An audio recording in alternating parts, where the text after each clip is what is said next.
রোজ রোজ ফুলকপির ডালনা, ফুলকপির ঝোল না খেয়ে এই ধরনের পদটা একবার ট্রাই করতে পারেন। গোবিন্দভোগ চাল ভালো করে ধুয়ে জল ঝরিয়ে রাখলাম, আর ফুলকপিগুলোকে নুন আর হলুদ দিয়ে 5 মিনিট মতো সেদ্ধ করে নিলাম, একদমই শক্ত শক্ত থাকবে।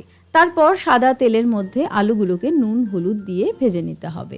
ছোট ছোট করে আলু কিন্তু কাটতে হবে, আর ফুলকপিগুলোকেও নুন হলুদ দিয়ে লালচে করে ভেজে নেব। এ পর্যায়ে এর মধ্যে ফোড়নে দেব গোটা গরম মশলা আর গোটা জিরে। তারপর চালগুলো দিয়ে দিলাম। নুন আর হলুদ কিন্তু একবারেই পরিমাণ মতো দিয়ে দিতে হবে। চালটাকে একটু ভেজে নেওয়ার পর কাজু কিশমিশ দিয়ে দিতে হবে, আর একটু জল দিয়ে মশলা দেব। চেরা কাঁচা লঙ্কা দিয়ে দিলাম ঝালের জন্য, আদা বাটা, জিরে গুঁড়ো, ধনে গুঁড়ো, কাশ্মীরি রেড চিলি পাউডার আর চিনি দিয়ে ভালো করে কষিয়ে নেওয়ার পর গরম জল দিয়ে দিলাম একটু। মশলাটাকে আবারও ভালো করে কষিয়ে নিয়ে দিয়ে দিলাম আরও গরম জল প্রয়োজন মতো। তারপর ঢাকা দিয়ে 10 মিনিট রান্না করে নেওয়ার পর রান্নাটা আমার একদমই তৈরি। সবশেষে ঘি দিয়ে নামিয়ে নিলাম।